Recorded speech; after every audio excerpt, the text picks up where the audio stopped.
Pessoal, antes de começarmos o vídeo, quero pontuar que aqui na Sociedade Z eu prometi que traria Baki em ordem cronológica. Por quê? Porque quando eu fiz aqueles vídeos antigos dos confrontos lendários, eu pulei muita coisa. Então, agora em ordem cronológica será algo mais apurado. Inclusive, minha narração, acredito eu, que está melhor. Dito isso, vamos começar. Após Baki vencer Oliva Biscuit, o então segundo mais forte do mundo de Baki, apenas atrás do Ogro, a cena cortava para um museu, onde Yujiro Hama e Stridon caminhavam pelo local, até que o Ogro sorria e questionava. Então ele derrotou o poderoso desacorrentado, usando apenas força bruta? Stridon respondia. Talvez Oliva seja mais fraco do que pensamos. Quando te falei sobre a ideia de Baki, você deu risada, mas ele estava preparado para isso. Ele treinou muito bem. Ele fez uma luta imaginária com o Louva-a-Deus e você matou um elefante africano gigante. Eu penso que foi um incrível contra-ataque ao feito dele, ou não. Mas Baki dobrou a aposta. Ele esmagou o número 1 dos Estados Unidos usando força bruta. Ou deveria dizer, o humano mais forte do mundo, Oliva Biscuit, o desacorrentado. Em termos de força, ele era quase tão forte quanto você. Yujiro Hama sorria, mas não dizia nada, e Stridon continuava. Você é quem você é. Eu sou fraco se comparado a ele, porém uma coisa eu sei. Ogro, o Baki talvez seja a maior ameaça no planeta Terra para você. Impaciente, Yujiro Hama questionava. Alguém já te disse que você é um merda, Stridon? O militar gelava, se recompunha e dizia. Peço desculpa se te ofendi. Vamos mudar de assunto. Yujiro saía andando e Stridon continuava dizendo. Sobre esse urso empalhado aqui. Não importa o quão grande e forte ele era quando vivo, ele jamais poderia te derrotar. Yujiro Hama olhava para cima, encarava o animal e Stridon continuava. Tomando isso como exemplo, Ogro, o Baki atual poderia vencer esse urso? Yujiro Hama sorria e respondia. Ele nunca atacaria esse animal, mas se tivesse que atacar, seria moleza para ele. Stridon se surpreendia, olhava para um fóssil de um Smilodon, o tigre dente de sabre, e questionava. E esse aqui, ele venceria? Yujiro respondia. Ele não escaparia ileso contra esse, mas não levaria mais que meia hora para derrotá-lo. Stridon olhava para trás e dizia. Bom, deixa eu ver qual agora. Irritado, Yujiro interrompia questionando. Você tá brincando comigo, Stridon? Por quanto tempo você vai ficar com essa brincadeira estúpida, perguntando quem ele conseguiria vencer? Ou será que você quer que eu te mostre a minha força de verdade? Stridon gelava e lamentava. Desculpa, Yujiro. Eu só estava curioso sobre isto. Isso é tudo. Eu não farei mais perguntas, mas vocês dois, um pai e filho, vocês estão prestes a ter a maior luta. As duas criaturas mais fortes, e vocês dois provavelmente irão lutar contra o oponente mais forte de suas vidas, sendo que ao mesmo tempo é a pessoa mais próxima uma da outra, um laço de sangue. Você sabe que eu não posso resistir a essa curiosidade? Yujiro Hama respondia. Isso não importa, o respeito pela minha família termina aqui. Meu maior inimigo chegou, e ele é meu filho. Dessa vez, ele vence ou morre. Stridon nessa hora se surpreendia, mas não com a fala do Ogro. O militar parava e questionava. Yujiro, você conseguiria esse aqui? Conseguiria derrotar esse daqui? Yujiro Hama ficava irritado e dizia. Filho da puta, eu te disse que... Só que de repente, galera, Yujiro Hama parava. Ele via sobre o que Stridon falava. Era um Tiranossauro Rex e Stridon continuava. Hein? Com as mãos nuas. Você conseguiria vencê-lo? A feição de Yujiro Hama, galera, começava a se alegrar com aquela pergunta, até que ele esboçava um sorriso insano. A cena agora cortava para os Estados Unidos, em um lugar remoto do Colorado. Lá um quadrante completo era isolado e declarado zona de quarentena, a 701 metros de profundidade, numa camada de rocha de salina que se estendia por um raio de quase 1 quilômetro. Uma parede sólida de sal havia se formado há cerca de 9 milhões de anos. Escavadores e exploradores ficaram simplesmente pasmos com a realidade que se apresentava diante de seus próprios olhos. Esta descoberta mudaria para sempre os livros escolares de ciências. Os escavadores olhavam suando frio para a fera que Stridon havia acabado de questionar Yujiro Hama, e um deles questionava. Isso aqui é um T-Rex, né? Respondiam. Sim, é um T-Rex parecido com o dos filmes. A última explosão de dinamite o expôs. Mesmo estando em uma parede de rochas de salina por milhões de anos, ele foi preservado em perfeitas condições. Mas o que é isso aqui do lado? É um pé de um macaco? Respondiam. Não, é sem dúvidas o pé de um ser humano. Questionavam. Isto é inacreditável, como pode ser um ser humano? Fora que parece que ele está atacando o T-Rex. Comentavam. Talvez sim, talvez não. Considerando o tamanho do T-Rex, não acho que ele estivesse atacando, né? Eu diria que ele ficou chocado com a explosão do meteoro que caiu muito perto. Sugeriam. Então ele deve ter tomado o impacto do meteoro em cheio.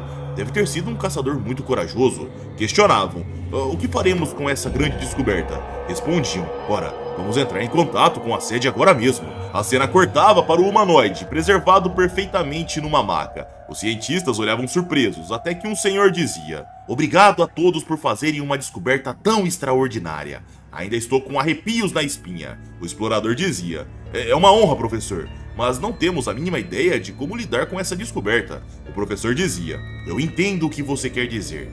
Todo mundo sabe que a humanidade remonta a história há 7 milhões de anos. Quem poderia imaginar que poderíamos voltar ao período Jurássico, que foi há 200 milhões de anos? Então não aparecemos na data que pensávamos? Senhores, obviamente não divulgaremos isso ao público imediatamente. Caso contrário, esse fato destruiria as teorias atuais sem uma pesquisa sólida. Como o risco é muito grande, faremos um estudo aprofundado, por favor, com descrição sobre as informações. Devemos torná-las públicas gradualmente, à medida que a pesquisa se desenvolver. Um jovem cientista questionava nessa hora. Nós vamos reanimá-lo também, né? O professor respondia. Allen, que bobagem você está falando? Você não pode brincar assim. Isso é muito sério, muito mais do que você pensa. O explorador entrava na conversa questionando. Com licença, mas isso, reanimá-lo, seria possível? O professor respondia. No Novo México, no ano 2000, o Dr. Russell Breland encontrou uma pedra de halita de quase 250 milhões de anos atrás.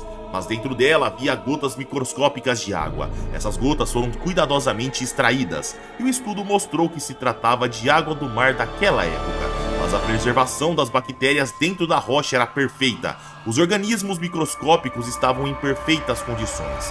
O Dr. Breland garantiu aos micróbios uma temperatura, habitat, impulso e uma boa simulação das condições atuais. E 120 dias depois, ele conseguiu reanimar todos os micro-organismos. Eles estavam vivos. O explorador questionava. Mas se eles estavam mortos, então como? O professor respondia. É difícil dizer que eles estavam vivos naquele momento, mas também não podemos dizer que estavam completamente mortos. Eles estavam esperando pelo momento certo por 250 milhões de anos. É o sal. A espessa camada de halita e o sal que ela contém são ricos em minerais e protegem os micróbios de efeitos do tempo por um longo período. Além dizia. Então, se usarmos os mesmos métodos, é teoricamente possível que nosso Pickles humano aqui volte à vida. Vamos chamá-los assim, Pickle. O professor dizia impaciente. Allen, é tarefa de Deus ressuscitar um ser humano. Não deveríamos brigar com as leis da natureza. Allen insistia. A diferença entre uma ameba e um corpo humano pode ser a mesma entre uma bicicleta e um ônibus espacial, certo, professor? A cena cortava para tempos depois, onde Allen observava Pickle nos aparatos científicos e ele contava enquanto fumava um cigarro. Hoje faz 91 dias. Neste projeto de revitalização do Pickle, conduzido pelo Dr. Payne, instalamos inúmeros analisadores de pulso por todo o corpo do Pickle, capturando dados importantes durante 24 horas, todos os dias. O período Jurássico deve ter sido a época em que Pickle estava ativo, então adaptamos a sala à temperatura do período Jurássico. Também recriamos em seu corpo muitos efeitos. O Pickle está deitado em um líquido muito semelhante ao próprio fluido corporal, simulando o ciclo das ondas de maré. É um batimento cardíaco no útero materno. Esta máquina pode recriar ambos os tipos de pulso, mas nenhuma das simulações de dados conseguiu despertar o Pickle. Allen jogava as cinzas de cigarro na cara de Pickle e finalizava. O projeto foi um fracasso completo. A cena cortava para momentos mais tarde, onde Allen lia uma Playboy enquanto comia uma barrinha de proteína e pensava. Ai, tem um gosto horrível. Nem o Pickle comeria isso. Talvez ele adorasse um bom churrasco de dinossauro. Só que nessa hora, galera, a Allen tinha uma ideia. Ele largava a Playboy e saía andando enquanto pensava. É verdade, seria o primeiro homem a fazer isso na história. O primeiro homem na Terra. Allen ia até o refrigerador gigante, digitava a senha e entrava no lugar enquanto pensava. O primeiro ser humano que comeria um bife de dinossauro de um T-Rex. Esse seria eu, o Allen. A cena cortava nessa hora para outro local daquele estabelecimento. onde estava o Dr. Payne, que pensava surpreso. Isso é um absurdo! A composição molecular do dinossauro é a mesma do Pickle? Um homem-dinossauro?